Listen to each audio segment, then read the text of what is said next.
semangat ya.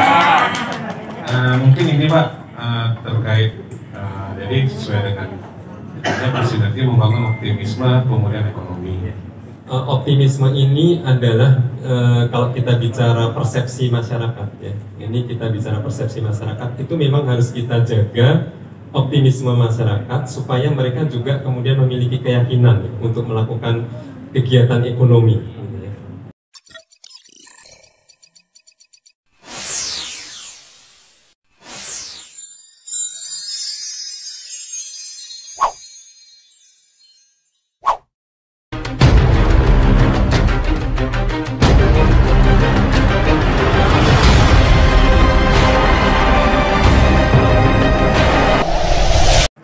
Gampang ya, unggul gitu ya, kemudian langsung ya, untung. Jadi yang kris itu jadi kalau kita bicara digitalisasi jangan kebayang sesuatu yang sangat high tech yang tidak bisa diakses oleh masyarakat. Seperti masa pandemi tapi sudah mulai membaik. Nah ini yang kemudian kita lihat sebagai indikator bahwa Sumatera Selatan ini insya Allah juga seperti juga daerah-daerah lain ya, istilahnya bottoming up, sudah mulai turun terus sudah mulai naik lagi. Jadi memang masih dalam zona pertumbuhan negatif tapi sudah menunjukkan adanya perbaikan. Nah, tadi perbaikan itu ditunjukkan dari konsumsi yang membaik ya, konsumsi rumah tangga yang baik, kemudian investasi yang membaik ya, kemudian juga ekspor ya. Memang ada satu yang turun yang di triwulan lalu itu adalah spendingnya pemerintah ya, spending pemerintah itu termasuk yang turun. Tetapi dengan kemarin mungkin teman-teman mengikuti ya, ada penyerahan DIPA dan lain sebagainya, harapannya ini spending pemerintah juga dalam waktu yang sangat sempit ini bisa diakselerasi sehingga nanti harapannya akan berdampak ke kinerja di triwulan 4. Itu yang kita harapkan. Dan tentunya kalau kita melihat outlook di 2021, harapannya memang tadi seperti kami sampaikan, di 2021 insya Allah ekonomi akan lebih baik, tumbuh positif ya, karena memang pace-nya juga di 2020 kan ini minus ya, nanti kan secara relatif akan dibandingkan dengan tahun ini. Nah, insya Allah itu akan membaik, dan memang juga indikator-indikator yang tadi saya sebutkan di awal juga sudah mulai menunjukkan perbaikan. Mudah-mudahan di 2021 kita akan keluar dari zona ekonomi yang negatif ini ya, zona pertumbuhan ekonomi yang negatif ini. Itu message yang ingin kami sampaikan, bahwa tone-nya adalah kita optimis ekonomi akan membaik gitu ya, tetapi dengan berbagai persyaratan. Dan Bank Indonesia tentunya ke depan akan tetap konsisten dengan 3 area yang menjadi implementasi kebijakan di Sumatera Selatan ini. Antara lain adalah pengembangan UMKM, pengembangan ekonomi dan keuangan syariah, dan juga digitalisasi ekonomi. 3 area inilah yang nanti akan kita teruskan di 2021 ya, tapi tentunya kita akan berkolaborasi kembali melanjutkan sinergi yang sudah kita bangun di 2020 dengan sangat baik dengan para pemangku kepentingan lainnya, sehingga harapannya nanti kita di 2021 akan terus melanjutkan program-program itu ya. Seperti teman-teman ketahui, misalnya untuk UMKM kita ada program onboarding UMKM ya, untuk UMKM Go Digital, UMKM Go Ekspor gitu ya. Kemudian itu salah satunya ya. Kemudian untuk pengembangan ekonomi dan keuangan syariah, kita ada pengembangan kemandirian ekonomi pondok pesantren, itu juga akan dilanjutkan tentunya. Kemudian ada pengembangan halal value chain ya, di situ ada UMKM syariah, program kita Ikra ya, kemudian fasilitasi sertifikasi halal itu juga kita lakukan di tahun ini ya, dan tentunya nanti bisa kita extend di tahun-tahun berikutnya. Itu salah satunya. Digitalisasi tentunya kita mendorong ya, dan tadi mungkin teman-teman juga mengikuti terkait dengan KRIS ya, QR Code Indonesian Standard. Kemudian juga nanti kita akan mengembangkan BIFAS ya, Bank Indonesia Fast Payment, yang tadi disampaikan juga oleh Pak Gubernur. Itu adalah kanal pembayaran retail ya, dengan 24/7 ya, jadi benar-benar 24 jam dalam 7 hari akan beroperasi. Jadi kalau teman-teman media sudah tertidur, tiba-tiba terbangun malam-malam ingat belum bayar utang atau mau bayar apa tadi, belanja apa, malam itu langsung transfer, kita tidur lagi, uang kita sudah terus uang kita udah berjalan gitu ya. Jadi itu ya misalnya kayak gitu. Jadi gambarannya 24/7. Jadi benar-benar 24 jam dalam 7 hari. Itu yang nanti akan dikembangkan BIFAS ya. Bank Indonesia Fast Payment itu akan melengkapi ada QR code emission standar dan kanal-kanal pembayaran lainnya. Jadi itu ke sana, dan ini bagian juga dari blueprint sistem pembayaran 2025 yang telah disusun oleh Bank Indonesia dalam rangka tadi untuk berpartisipasi atau menjadi arus utama dari ekonomi digital ya, sehingga kita juga mempersiapkan di area sistem pembayarannya. Ya mungkin itu ya secara gambaran besarnya. Silakan nanti kalau ada yang ingin bertanya, kami persilakan ya. Di sini juga ini banyak teman-teman saya yang nanti mungkin data dan lain sebagainya. Ada ini ya, ada presentasi juga ya, nanti presentasinya bisa kita bagikan. Tapi kesempatan ini tentunya saya mengucapkan terima kasih.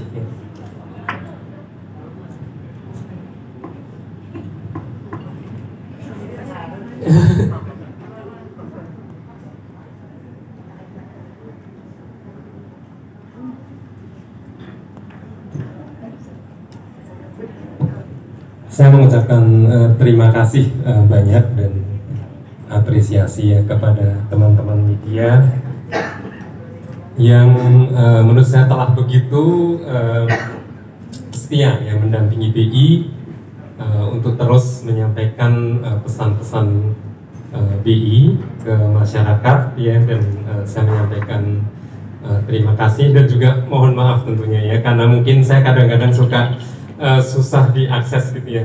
Jadi ada yang telepon nggak saya layani, itu saya minta maaf ya, karena mungkin kadang-kadang kesibukan ya, atau kadang-kadang sudah mau jawab itu lupa gitu ya, kemudian ada urusan lain. Tapi saya mengucapkan sekali lagi terima kasih dan apresiasi ke teman-teman media. Silakan kalau ada pertanyaan.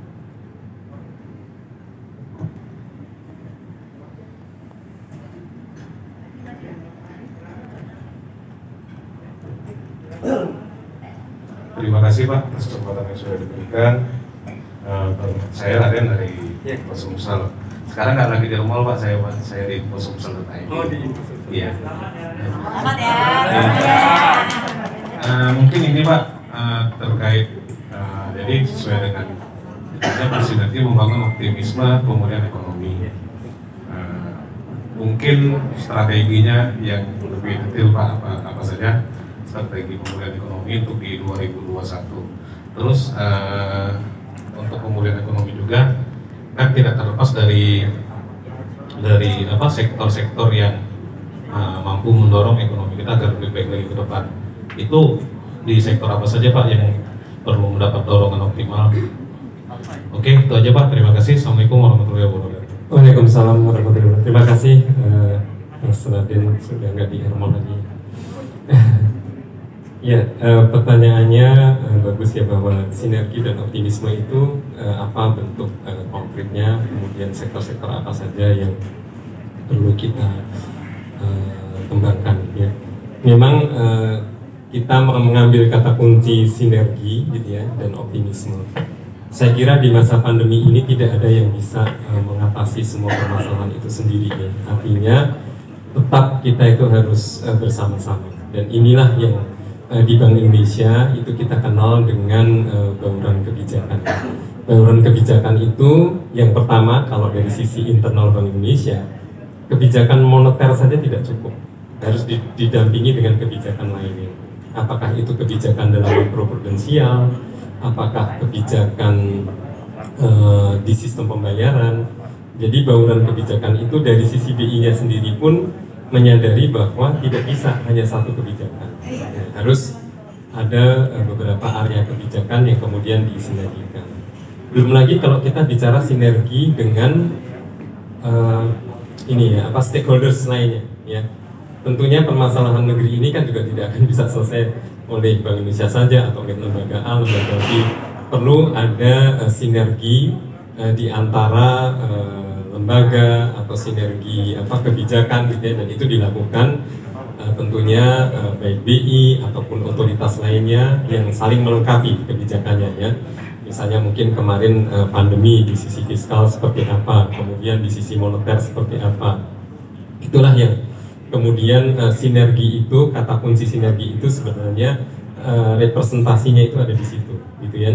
Ketika kita terjadi pandemi ini ya kita memang harus saling dukung, saling backup, kemudian membangun sinergi karena menyadari bahwa satu kebijakan saja tidak cukup, satu lembaga saja juga tidak cukup, harus berkolaborasi. Kemudian optimisme ini menjadi penting ya, karena optimisme ini adalah kalau kita bicara persepsi masyarakat ya, ini kita bicara persepsi masyarakat itu memang harus kita jaga optimisme masyarakat supaya mereka juga kemudian memiliki keyakinan ya, untuk melakukan kegiatan ekonomi. Kita tahu bahwa Bank Indonesia yang melakukan survei ada yang dinamakan dengan indeks keyakinan konsumen ya.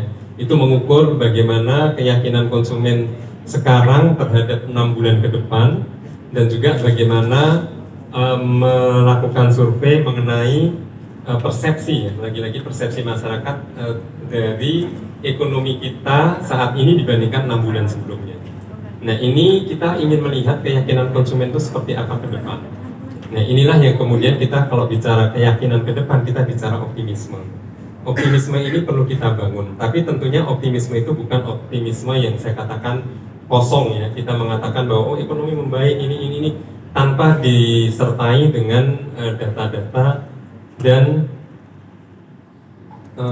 tanpa disertai dengan data-data yang valid atau akurat. Jadi itu penting buat kita untuk membangun optimisme itu ya, karena dengan optimisme, dengan membaiknya persepsi masyarakat, maka insya Allah juga akan ada aktivitas ekonomi mulai bisa dibuka gitu ya. Seperti juga misalnya tadi katakanlah saya katakan konsumsi masyarakat gitu ya, konsumsi rumah tangga. Konsumsi rumah tangga, kalau bicara konsumsi rumah tangga yang betul-betul basic needs gitu ya, itu kan bisa dipenuhi dari katakanlah jaring pengaman sosial ya, yang memperoleh bantuan tunai, bantuan pangan dan lain sebagainya. Tetapi kalau kita bicara mengenai konsumsi kelas masyarakat tertentu, itu kan tertahan karena mereka masih takut untuk melakukan kegiatan-kegiatan ekonomi, misalnya seperti ini, ke hotel, makan di restoran, traveling. Nah itu juga karena mereka menahan konsumsinya, itu makanya konsumsi rumah tangganya juga tertahan gitu ya, tidak meningkat gitu ya, dan mereka cenderung kemudian tidak mengkonsumsi, mereka saving gitu, uangnya masih dipegang gitu kan. Nah itulah yang kemudian juga kalau kita bicara optimisme di situ gitu. Jadi orang juga masih menahan, mungkin yang mau investasi masih menahan. Padahal kalau kita yakini bahwa tadi kita bisa memetakan yang lanjut dengan pertanyaan berikutnya, kita meyakini kita bisa memetakan mana sektor-sektor yang aman dan produktif gitu ya, yang bisa kita buka, maka di situ sebenarnya kita bisa mulai menggerakkan ekonomi ini dengan syarat tadi ya, bahwa COVID-19 harus tetap protokol kesehatannya tetap harus kita jaga gitu ya. Nah itulah yang di situ yang kemudian bagaimana kita mengkombinasikan antara pemulihan kesehatan ke pemulihan ekonomi secara bersama-sama. Nah saya kira itu ya yang perlu kita jaga gitu ya, optimisme itu ke depan seperti apa masyarakat. Tapi tadi tidak boleh juga kita menjanjikan sesuatu yang tadi yang memang tidak ada datanya. Kalau kami mengatakan optimis kepada teman-teman kan selama ini memang kemudian terbukti bahwa kita membaik gitu kan. Saya selalu mengatakan optimis akan membaik, dan alhamdulillah kita membaik. Dan ketika kita bicara optimisme itu kita juga didukung dengan data-data kita juga ya, bahwa tadi mulai dari teman-teman melihat Google Mobility Index itu untuk melihat bagaimana mobilitas manusia gitu ya ke tempat-tempat katakanlah yang menjadi pusat kegiatan ekonomi, itu kan menjadi indikator bahwa masyarakat itu mulai berkegiatan ekonomi. kemudian ada yang melihat katakanlah konsumsi semen misalnya, ya, meningkatnya permintaan semen, itu berarti mulai ada kegiatan konstruksi yang bergerak, ya, kemudian meningkatnya katakanlah penjualan kendaraan roda 4 misalnya. Nah, hal-hal seperti itu yang terus dari Bank Indonesia kita lihat, gitu ya, dan ini juga kami mengucapkan terima kasih kepada seluruh mitra kita yang selalu dengan setia juga membantu penyediaan data dan informasi ke BI, sehingga BI bisa melihat semua itu dan menganalisa. Jadi makanya kita kemudian mengatakan optimis itu seperti itu. Jadi sinergi itu adalah tadi karena kita memang tidak bisa menyelesaikan ini sendirian ya, tetapi harus bersama-sama dengan yang lain. Itu dalam konteks pelakunya, tetapi dalam konteks kebijakan pun juga kita tidak bisa hanya mengandalkan kepada satu kebijakan saja. Jadi di situ bagaimana kita mengkombinasikan gitu ya antara menjaga stabilitas moneter, tapi juga pertumbuhan ekonomi yang harus tetap jalan gitu ya. Kemudian di sini ada juga bagaimana stabilitas sistem keuangan harus dijaga. Kan kita di BI kan itu ya, moneter, kemudian stabilitas sistem keuangan, gitu ya. Kemudian di sisi growth-nya juga harus dijaga. Nah, di situ ya. Kalau mengenai sektor-sektor itu memang kita memetakan ya. Jadi mana-mana sektor yang secara ekonomi memberikan dampak yang tinggi terhadap PDRB, tetapi secara risiko penularan COVID itu adalah yang terkecil. Nah, itu yang kombinasi yang paling ideal, gitu ya. Nah, di situ misalnya kita memetakan ada sektor pertanian misalnya. Yaitu risiko COVID-nya rendah, secara dampak ininya termasuk yang tinggi, misalnya seperti itu. Jadi itu kurang lebih bagaimana cara kita melihat membuka atau memetakan sektor-sektor ekonomi yang produktif dan aman. Saya kira itu. Silahkan kalau ada lagi. Gampang ya, unggul gitu ya. Kemudian langsung ya, untung. Jadi yang kris itu jadi kalau kita bicara digitalisasi jangan kebayang sesuatu yang sangat high tech yang tidak bisa diakses oleh masyarakat. Sekarang ini ya pedagang penjual jamu itu sudah memakai digitalisasi. Penjual buah yang dorong itu sudah pakai digitalisasi. Kalau Mbak ke pasar Padang Selasa itu sudah banyak pedagang-pedagang yang pakai kalung gini, ininya kris. Jadi tinggal gini aja. Jadi statement bahwa digitalisasi itu hanya untuk segmen tertentu itu sebenarnya tidak sepenuhnya benar ya. Kalau kita lihat di Solo itu udah ada tukang bakso yang udah masang stiker kris, barcode itu ya. Barcode, jadi tinggal di scan kris udah bisa. Kalau kita bicara rumah ibadah gitu ya, itu kita udah bisa melakukan donasi dengan kris gitu, tapping kris ya. Jadi itu yang scanning kris. Jadi itu yang bisa kita lakukan. Jadi sebenarnya sangat mudah ya untuk UMKM kita mengakses digital teknologi gitu ya dalam bisnisnya. Bahkan itu akan membantu. Kalau kita bicara asosiasi pempek itu sudah banyak pedagang pempeknya yang kemudian sudah menggunakan kris. Jadi kalau kita bicara teknologi pembayaran sebenarnya tadi dari yang paling sederhana gitu ya. Jadi sebenarnya itu bisa diakses oleh UMKM event yang baru. Jadi tadi saya lihat pedagang buah yang itu ya rujak ya. Itu sudah ada yang masang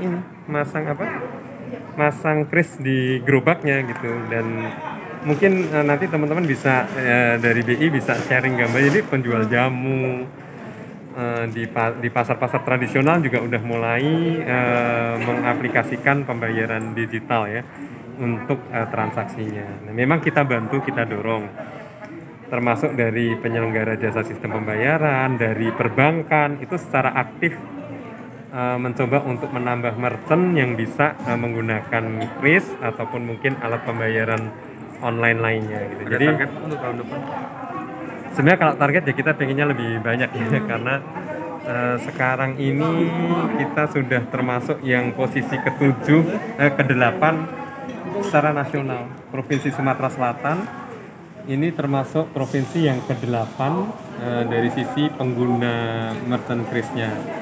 Kemudian kalau di Sumatera kita menempati posisi kedua setelah Sumatera Utara. Jadi relatif positioning kita bagus dan tentunya ini pengennya kita juga tingkatkan terus. Tidak hanya merchantnya tapi juga nanti edukasi kepada para